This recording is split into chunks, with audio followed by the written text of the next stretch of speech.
Então, agora vou explicar um pouco para vocês qual vai ser nosso percurso, o percurso que a gente vai fazer juntos.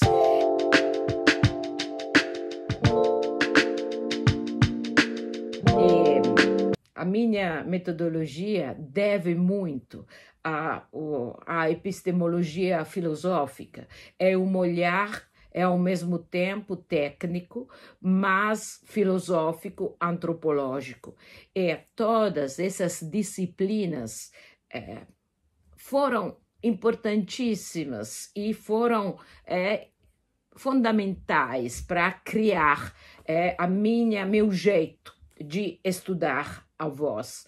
E na área da filosofia, o que sempre gostei mais foi a visão dos filósofos da Inglaterra. Então, a filosofia experimentalista.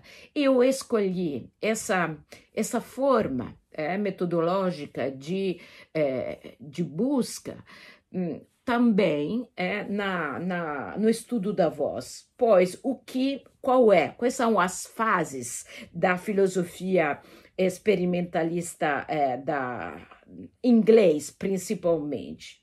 Ou seja, é claro que a experiência e também nossas vivências criaram algumas, vamos dizer, não certeza, mas opções possíveis. Então, a gente parte de uma ideia, parte de uma hipótese funcional, experimenta e, depois de ter experimentado, pode avaliar aquela hipótese inicial. E aquela hipótese inicial vai se tornar realmente uma ferramenta teórica e prática.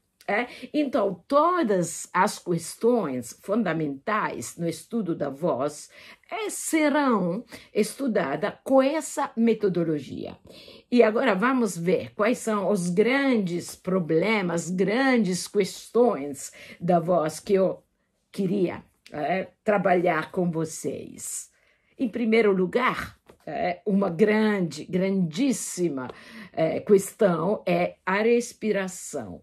A respiração que é um elemento fundamental na voz falada, na voz cantada, nas todas as formas de atuações corporais e vocais. E a minha maneira de estudar e aprofundar a voz, a respiração conectada com a voz é de, como sempre falo, voltar às origens do esquema motório da respiração. Depois de ter estudado isso, de ter aprofundado isso, vendo todas as evoluções da respiração, a gente pode formular efetivamente um paradigma teórico, mas que oferece instrumentos práticos para poder desenvolver a consciência, e não apenas a consciência, mas também a resposta corporal. Bem, depois as grandes questões sempre a gente utiliza palavras, e as palavras são feitas de vogais e consoantes. A gente utiliza vogais e consoantes milhões de vezes ao longo da nossa vida, mas às vezes a gente não tem consciência da função das vogais, das consoantes, da natureza das vogais, das consoantes, das origens das vogais e das consoantes. E voltar a observar como surgiram vogais, como surgiram e quando surgiram as consoantes, nos oferece um orientamento fundamental na utilização das vogais, das consoantes e no equilíbrio das duas porções tão importantes na palavra e na voz. Mas outros elementos fundamentais, os espaços da ação vocal. A gente está pensando no espaço e para que a minha voz possa chegar aos meus interlocutores, às vezes pensa apenas na projeção, que é é a forma não mais eficaz de espacialização. Então, a gente vai estudar quais são os espaços na ação da voz e como é a consciência e como a reação aos diferentes espaços da voz, os espaços físicos, os espaços de relacionamento, os espaços lógicos, os espaços que eu crio e recrio na minha imaginação contribuem a criar uma voz que tem uma organicidade, que tem uma completude de harmônicos. E como a consciência e a reação aos diferentes espaços determina timbres diferentes e nos ensina a reconhecer o parâmetro espacial na emissão nossa e das outras pessoas. Aqui é fundamental, pois os paradigmas e os parâmetros da voz, geralmente citados como aquele de qualquer outro instrumento musical, altura, intensidade, timbre, não são os únicos parâmetros da voz, pois a gente tem que considerar parâmetros da voz também os espaços diferentes que eu reconheço enquanto eu estou agindo pela voz. E também a presença, a ausência dos interlocutores. Eu e vocês vão reconhecer quando na ação da voz eu considerei o interlocutor ou quando eu não falei, eu não compartilhei o que eu estou dizendo, cantando, atuando com um possível público ou com possíveis interlocutores diferentes. E isso é fundamental, não apenas para os artistas, mas para, por exemplo, os professores. Um professor que fica na sala de aula sabe, e tem que lidar com várias formas de interlocuções que acontecem simultaneamente. Então, o corpo dele, a psique dele, a consciência dele tem que se acostumar a lidar com tudo isso. E, como resultado, ela terá uma voz que compreende e não está excluindo ninguém. Então, os espaços da voz, que são, acho uma das coisas mais importantes que eu descobri na minha trajetória de pesquisadoras. Então, o espaço individual, o espaço de compartilhamento, uma linha que junta e divide um espaço, uma cerca, que é a minha cerca autorreferencial, de um espaço que é aquele de compartilhamento. A função do corpo em tudo isso, um corpo que reconhece os espaços, um corpo que não reconhece o espaço, uma voz que nasce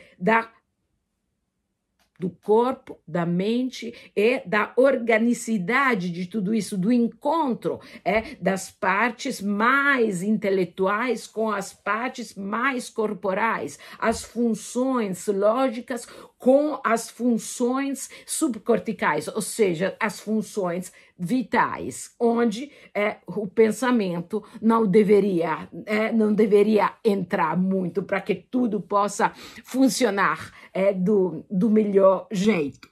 Outra coisa fundamental é claro que o trabalho sobre os espaços determina uma postura diferente no nosso corpo. Muitas vezes, nas aulas de canto, nas aulas para atores, os professores, ou a gente ouviu falar de fica em pé, fica de peito aberto, fica assim. Mas tudo isso cria, às vezes, uma rigidez. Diferentemente, a reação aos espaços determina uma presença, uma postura ótima, não devido a tensões musculares, mas a uma presença, ao fato que eu reconheço a arquitetura de um espaço. Então, meu corpo está em perfeita conjunção, perfeitamente coerente com o espaço em que eu estou atuando, em que eu estou agindo, e isso é antropologia da voz, e também está coerente com a situação relacional. Tenho 1, 2, 3, 20 mil interlocutores, e claro, o meu corpo tem que ficar diferente, assim como o meu pensamento e como minha comunicação deve ser uma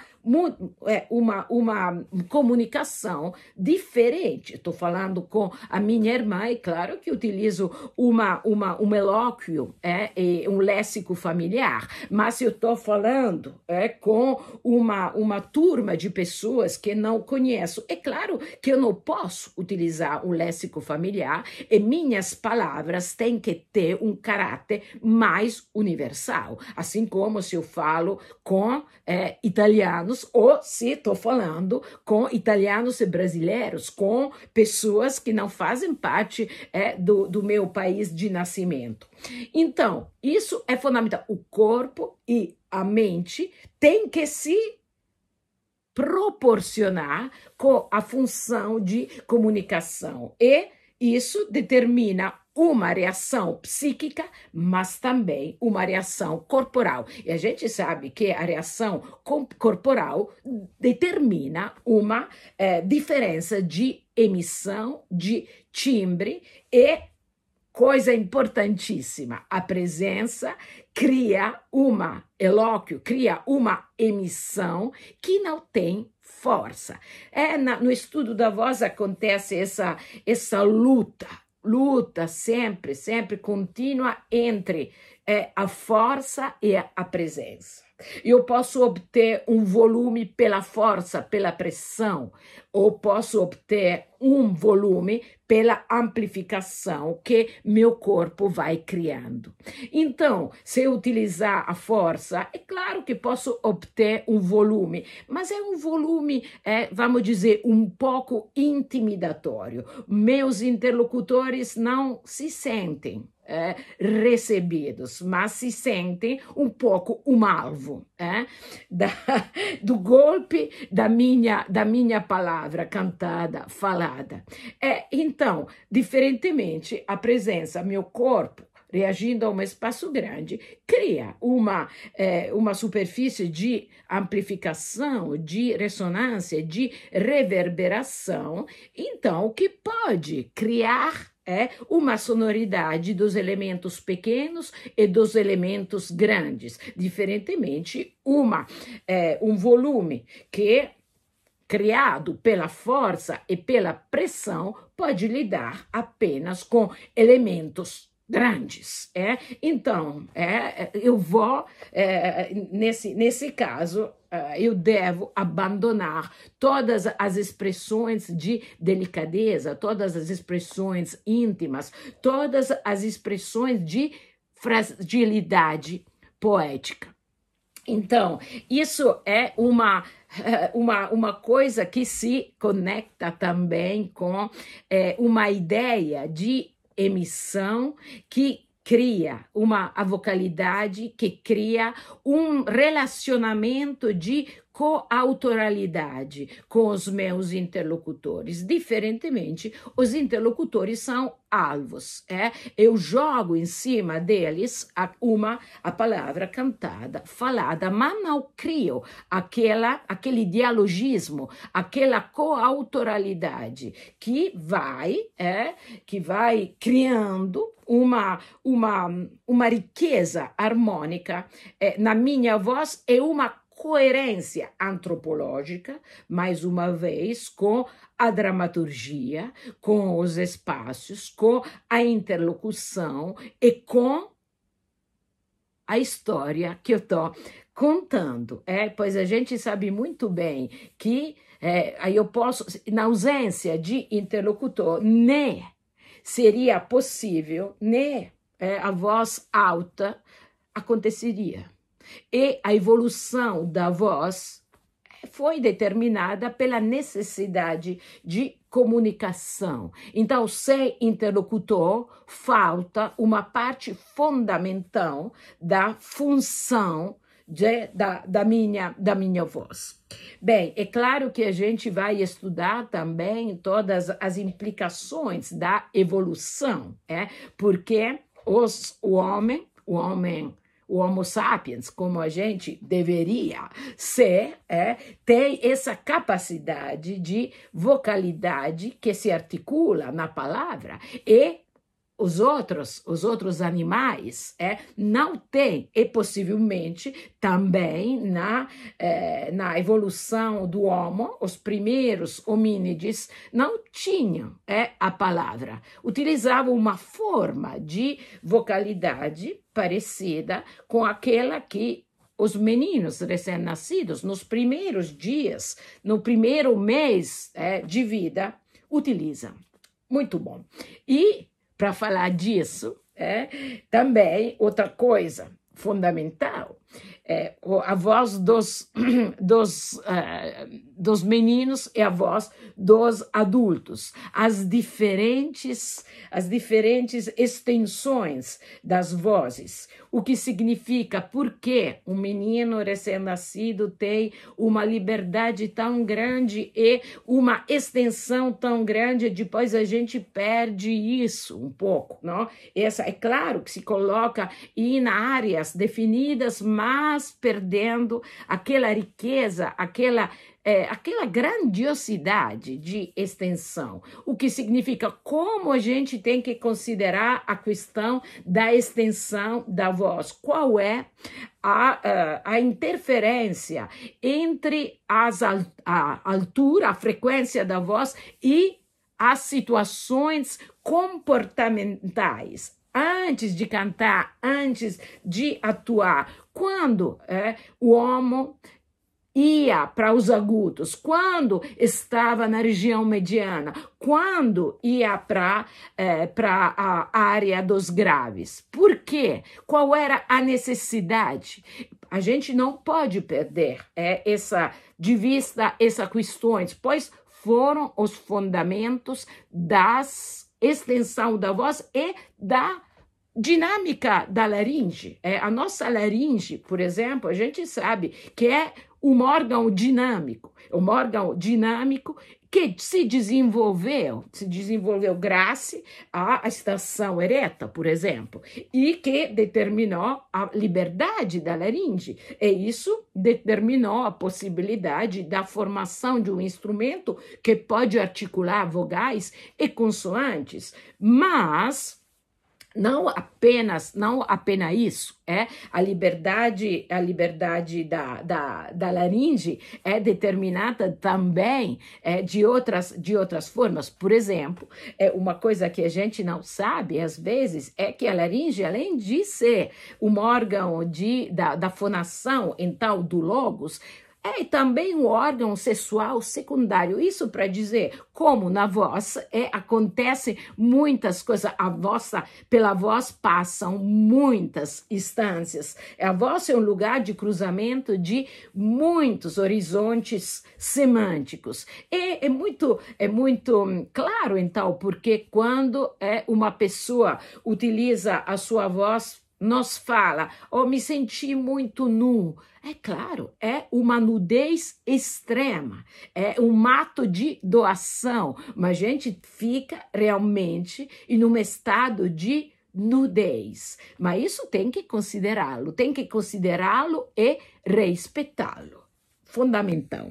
Então, mas voltamos a falar um pouco da extensão, o que acontece na nossa extensão da voz antes de cantar, porque eu utilizo as várias áreas da extensão da voz, o que significam e quando e como. Então, meu corpo se organiza na vida, na frente de uma necessidade para ir para os agudos, para ir para os graves, para ir na área central. Isso é claro que faz pensar em uma outra coisa, que a gente tem que trabalhar a extensão da voz, tem que trabalhar o range da voz, não apenas fazendo os exercícios de elasticização, mas também criando dramaturgias que criam a necessidade, recriam a necessidade de ir naqueles lugares. Fazendo isso, é claro que nosso corpo responde do jeito mais eficaz, mais proporcionado. Então, é claro que a gente depois vai contemplar todos os desdobramentos do estudo da extensão da voz, as categorias da voz, por exemplo, a gente não sabe por que as categorias da voz no canto lírico, que determinou a classificação clássica das vozes, que é aquela nas vozes femininas, soprano, mezzo-soprano, contralto, e nas vozes masculinas, tenor, baríton e baixo. Porque são 3 e 3. E outra coisa, a gente aplica essa fórmula também em lugares que não pertencem ao melodrama e à obra lírica. Então, uma pergunta que eu sempre faço, e vou fazê-la também para vocês. Se vocês perguntarem a um cantor de heavy metal, você é tenor, você é soprano, você é barítono. É claro que isso não funciona. Um xamã não funciona, porque eles pertencem a outros lugares onde as categorias perdem a função originária. E também, essa é uma pergunta, e a gente vai responder a essa pergunta, por que são 3 e 3? A gente aceita isso sem pensar o que significa, mas a gente tem que considerá-lo, porque as categorias não devem ter um valor absoluto, mas a gente sempre tem que questionar porque nós temos que ser conscientes, então, presentes, ativos em qualquer forma em qualquer forma de aprendizado. Bem, e equilíbrio entre vogais e consoantes. Como a extensão depende disso, qual é a função das vogais e qual é a função das consoantes em lidar com a melodia, na harmonia, no ritmo e também no espaço, na espacialização, a extensão. Se eu quiser ir para os agudos com uma consoante, não vai ser possível, ou com uma palavra, mas desfrutando mais as consoantes que a vogal. Não funciona. É isso para dizer que são as vogais que nos permitem de fazer essa viagem ao longo da extensão da voz. Bem, os diferentes, um elemento, falando de dramaturgia, são palavras-chave da minha metodologia. Os espaços, a função das vogais e das consoantes, a respiração, a função dramatúrgica da respiração e também quais são na emissão da voz, na expressão vocal, quais são os patamares envolvidos, que são muitos. A ideia a necessidade de ter consciência que trabalhar com a voz significa expressar linguagens e mensagens diferentes, cada um tendo a sua própria dinâmica, mas que acontecem simultaneamente. Eu devo respeitar cada camada. Numa normal emissão tem um percurso musical e tem um percurso gestual. Não sempre o percurso musical ou o percurso gestual tem o mesmo desenho. Então, eu devo me acostumar a uma ação que possa respeitar as duas formas de linguagem, sem sacrificar uma pela outra. E não são apenas duas, são muitas. Cantando uma melodia, eu devo lidar com o percurso musical, o percurso rítmico, o percurso verbal, o percurso melódico e harmônico, com o percurso que tem a ver com a interlocução.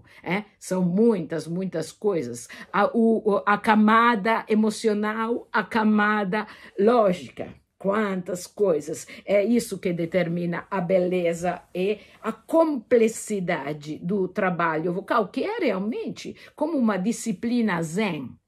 Então, por isso, o valor, por exemplo, do exercício, que são fundamentais para experimentar o que a gente explicou, o que a gente hipotizou, mas exercícios que não são exercícios feitos de uma maneira mecânica, de mera repetição. São exercícios que têm que ser ferramenta de exploração. Cada um tem que dialogar com si mesmo, fazendo os exercícios. E com uma concentração e com uma presença que deve ser paroxística.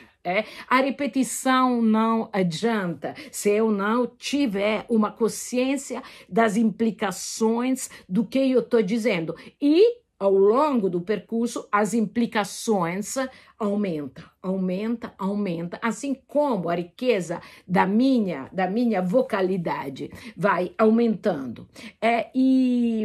Então, acho que um pouco isso vai ser o nosso trabalho, e é claro que cada aula, a gente acrescenta com outros elementos, mas sem perder a relação com o argumento anterior. A gente começa falando da respiração e depois, a partir da respiração, trabalha sobre a dramaturgia em relação à respiração. Depois vamos trabalhar sobre as vogais, mas trabalhando também com a respiração. Depois a gente enfrenta a questão dos espaços. Então, a gente vai conjugar tudo que nós falamos sobre a respiração, sobre as vogais, as consoantes, na dimensão espacial. E depois vamos trabalhar tudo isso com os outros elementos da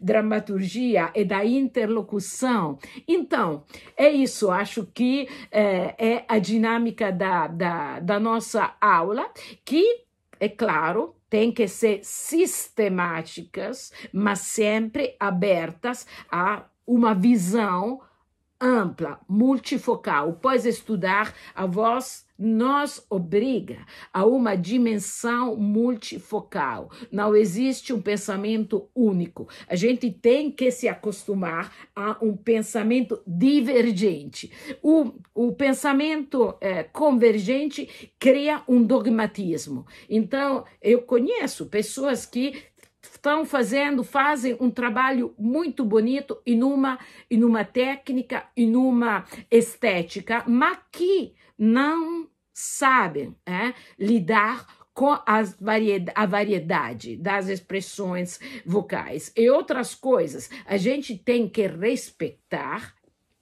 a nossa peculiaridade. Cada um de nós nasce como um ritmo único. Cada um de nós nasce com formas vocais diferentes e peculiares. E a partir dessas formas, a gente tem que começar o percurso de pesquisa. Não numa perspectiva de alienação, se conformando a que as estéticas, as outras pessoas pedem, mas respeitando a nossa própria natureza. Então, a partir desse estudo, que é um estudo que acontece antes de qualquer forma de escolha, de estética, depois de ter feito um trabalho assim, a gente pode escolher, eu quero cantar a ópera lírica, eu quero cantar popular, eu quero cantar heavy metal, eu quero fazer um trabalho sobre as técnicas extensas da voz, mas antes, eu devo reconhecer